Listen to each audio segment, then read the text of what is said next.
मुझे ये बताइएगा कि कान साफ करने का एक सही तरीका क्या है और जो हम वो कॉटन बड्स यूज़ करते हैं वो क्या करना ठीक है?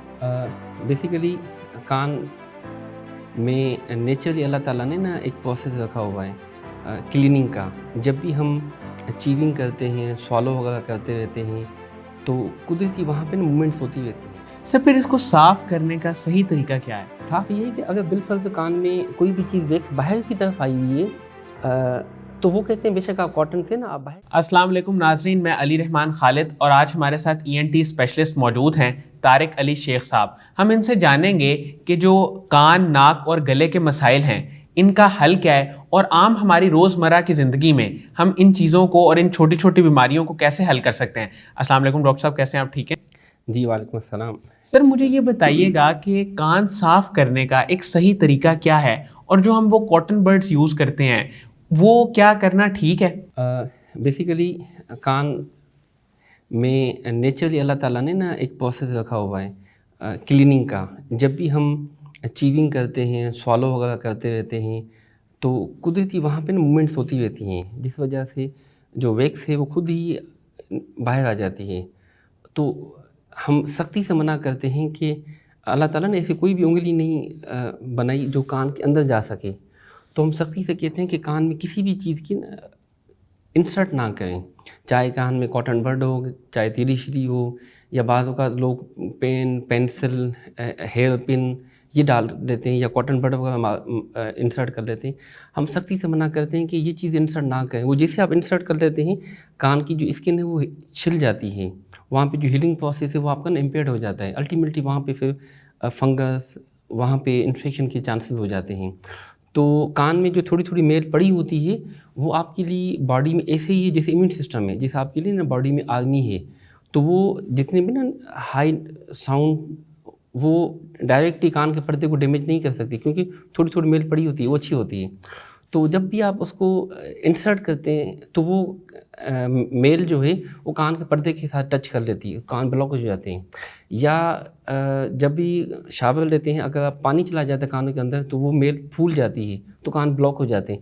ऐसी कंडीशन में फिर हम कहते हैं बेशक आप कंसल्टेंट को दिखा दें, वो फिर वैक्स के लिए ड्रॉप डालते हैं, वो सॉफ्ट हो जाती है, फिर सक्शन करवाएँ। मगर अपने बिहाफ़ पे नेवर पुट एनी सीड। कान कहते हैं कि एक सोया हुआ शेर है, उसको ना जगाएँ। अगर आपने उसको सोए हुए शेर को जगाया, तो definitely he will injured you, ठीक है? Definitely it make problem for you. Sir फिर इसको साफ करने का सही तरीका क्या है? साफ़ ये है कि अगर बिलफ़र्ज़ कान में कोई भी चीज़ वैक्स बाहर की तरफ आई हुई है, तो वो कहते हैं बेशक आप कॉटन से ना आप बाहर की जो थोड़ा-सा पीस पड़ा हुआ बाहर की तरफ आया, उसको बेशक आप निकाल लें।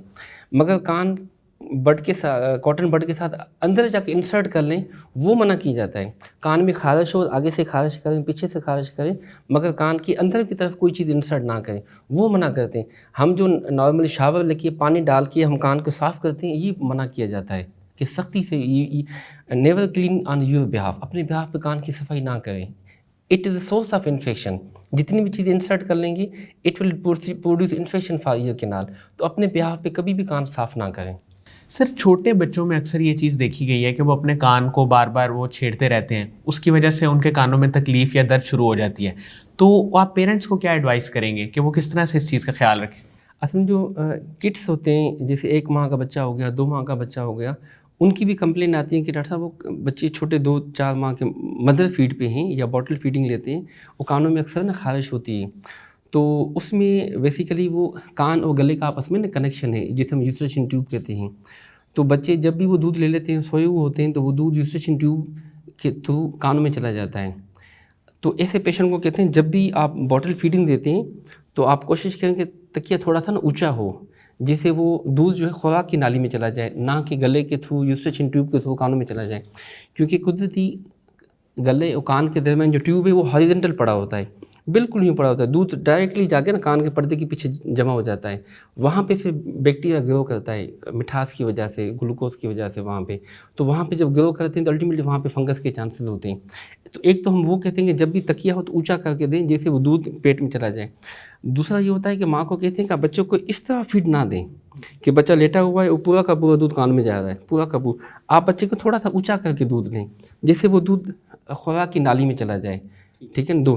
तीसरा जो है बच्चा सोया हुआ ना दूध ले, कि बच्चा लेटा हुआ सोया हुआ दूध देते ही जा रहे हैं आप, बच्चा सोया हुआ दूध देते ही जा रहे हैं, तो अल्टीमेटली वो भी सोर्स ऑफ इन्फेक्शन कान की तरफ। आप इसको ना जगाते रहें, मुसलसल सॉलो करता रहे, ठपकी देते रहें, ठपकी देते रहें, बच्चा सॉलो करे, ठपकी देते हैं सॉलो करे। He should be conscious. बच्चे ये ना हो कि सुता ही रहे और आप उसको साथ साथ में दूध देते हैं, तो अल्टीमेट। चौथा जो हम कहते हैं कि आपके जो बॉटल देते हैं इट शुड बी स्टरलाइज। ये ना हो कि बॉटल नीचे गिर गया था, दाएं तरफ गिर गया था, तकिए पे गिर गया था, वहाँ पे वो मुंह में ले लिया, अच्छा ज़मीन पे गिर गया, सारे अनहाइजीनिक जरासीम बॉटल पे लग गया, वो आपने वहाँ पे दी। Ultimately this is also leading to the source of infection. तो इन चारों चीज़ों से एहतियाती तदाबीर करें तो 99% चांसेस हों कि ये इन्फेक्शन सेटल हो जाता है। सर, कान का पर्दा एक इंतहाई नाजुक हिस्सा है, अगर ये किसी वजह से फट जाए तो बहुत तकलीफ़ होती है, तो क्या एहतियात करनी चाहिए कि इसका ख्याल रखा जाए?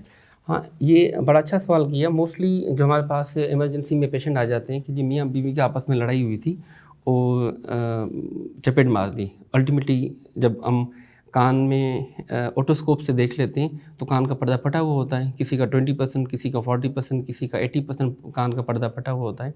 अच्छा, वो फिर साथ में ना होम रेमेडी इस्तेमाल करके आते हैं। किसी ने ऑयल डाल दिया, किसी ने सरसों का तेल डाल दिया, किसी ने वाटर डाल दिया, किसी ने जो है ना पानी डाल दिया, किसी ने किसी किस्म के ड्रॉप डाल दिए। अच्छा, इस वजह से 2 हफ्ते के बाद, 4 हफ्ते के बाद, 6 हफ्ते के बाद जब भी पेशेंट आते हैं कानों से पीप आती है, कानों से खून आता है, कानों से रेशा आता है और समात मुकम्मल जो है ना बाज़ औक़ात किसी की डेड हो जाती है वो इन्फेक्शन की वजह से। तो ऐसे पेशेंट को हम कहते हैं कि अगर आप अवॉइड कर लें, अगर कान का पर्दा फट भी किया हुआ है, एट होम घर पे बैठे हुए आप कान में कॉटन बड ना मारें, वहाँ पे आप ऑयल ना डालें, वहाँ पे आप किसी भी किस्म के ना ड्रॉप्स ना डालें, आप वहाँ पे किसी भी किस्म की कोई इंस्ट्रूमेंट ना डालें, किसी भी किस्म का आप यानी कि के गुलाब वगैरह कुछ भी रेमेडी ना करें। 99% चांसेस हैं कि कान का जो पर्दा फटा हुआ है वो आहिस्ता आपने हील हो जाता है। ये एपिथेलाइजेशन हो जाती है कान के पर्दे के ऊपर और उसमें चांसेस हो कि कान का पर्दा बिल्कुल सेटल हो जाएगा। इसमें का कोई सोर्स ऑफ इन्फेक्शन है, जैसे नज़ला ज़ुकाम हो गया, खांसी वगैरह हो गई, फीवर है, उसको मेडिकेट कर लेते हैं।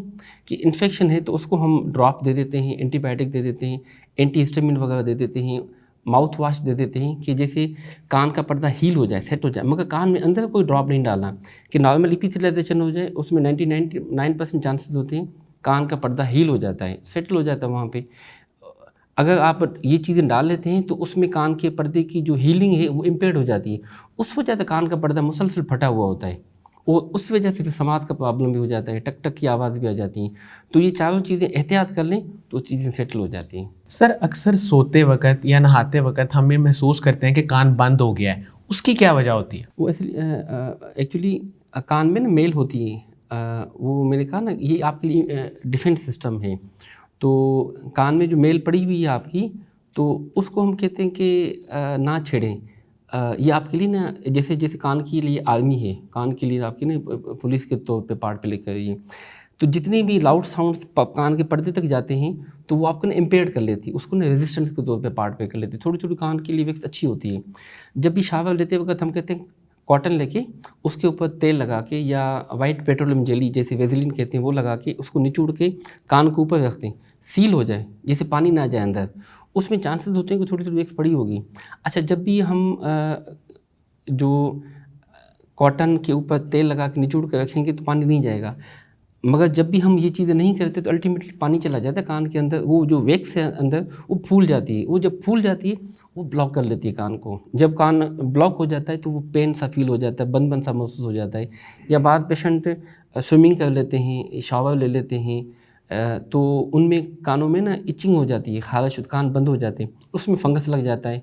ठीक है, तो ऐसे पेशेंट को जब फंगस लग गया या कान में पानी चला गया तो ऐसे पेशेंट को हम कहते हैं आप ENT कंसल्टेंट को दिखा दें, उसको फिर वो ड्रॉप्स वगैरह देके उसको वैक्स को सॉफ्ट करके निकाला जाए। पानी है, मेल है, फंगस है, ये चीज़ें सक्शन की जाए। फिर भी अपने बिहाफ पे उस पर कॉटन बड ना इंसर्ट कर लें। सर, लोग मोबाइल बहुत ज़्यादा यूज़ करते हैं तो वो हैंड फ्री लगाते हैं हर वक्त कान में, क्या उससे भी कोई नुकसान होता है? एग्जैक्टली, जैसे फंगस के सोर्स ऑफ इन्फेक्शन है ना, जैसे ये सारी चीज़ें इस्तेमाल कर लेते हैं हम तो कान में फंगस के चांसेस हो जाते हैं। इस तरह जब हम हैंड फ्री यूज़ कर लेते हैं तो आपने देखा होगा कि बिल्कुल पीक लेवल पे साउंड चला हुआ होता है, वो 2-2 घंटे, 4-4 घंटे 6-6 घंटे तक लोग यूज़ करते रहते हैं और उसकी वजह से ना कान के पर्दे के पीछे जो एक सिस्टम है जो आपको नर्व दिमाग तक हियरिंग को सिस्टम को पहुंचाती है, तो ये लाउड साउंड डायरेक्टली जो आपको नर्व एंडिंग को डैमेज कर लेते हैं, जिसकी वजह से समात का प्रॉब्लम शुरू हो जाता है। ऐसे पेशेंट को हम सख्ती से मना कहते हैं कि आप कान में कभी भी हियरिंग एड यूज़ यानी कि ना करें, ठीक है ना। वो आप यूज़ करते रहेंगे, लाउड साउंड चलता रहेगा, कान का पर्दे के डैमेज के चांसेस हैं, पीछे जो नर्व एंडिंग है वहाँ पे उनके चांसेस हैं। अल्टीमेटली समात आपकी ना डेड हो सकती है। तो आपने लेना भी है तो आप मोबाइल यूज़ कर लें, वो भी थोड़ा सा ना दूर के पास। लाउड साउंड 90 डेसिबल से अबव साउंड वो कान के पर्दे, वो कान के नर्व एंडिंग को, इनर ईयर को डैमेज करते हैं। तो कभी भी यूज़ करना भी हो तो आप बिल्कुल लोड साउंड में और मिनिमम टाइम के लिए, ठीक है ना, जैसे कोई अर्जेंट कोई कॉल है उससे नहीं, मगर डेली के ब्याह पे आप यूज़ करें और लाउड साउंड पे यूज़ करें। डेफिनेटली ऐसे यंगस्टर्स, कॉलेजेस के, यूनिवर्सिटीज़ के बच्चों में मोस्टली समात बिल्कुल डेड होने के चांसेस होते हैं। बहुत बहुत शुक्रिया डॉक्टर तारिक अली शेख साहब आपकी तशरीफ़ आवरी का। नाज़रीन, मुझे उम्मीद है कि जो लोग कानों के बारे में कॉन्शियस हैं और जिनके कान में दर्द है या कोई मसला है, उनके लिए इंटरव्यू इंतहाई मुफीद साबित होगा। बहुत बहुत शुक्रिया। अल्लाह हाफ़िज़।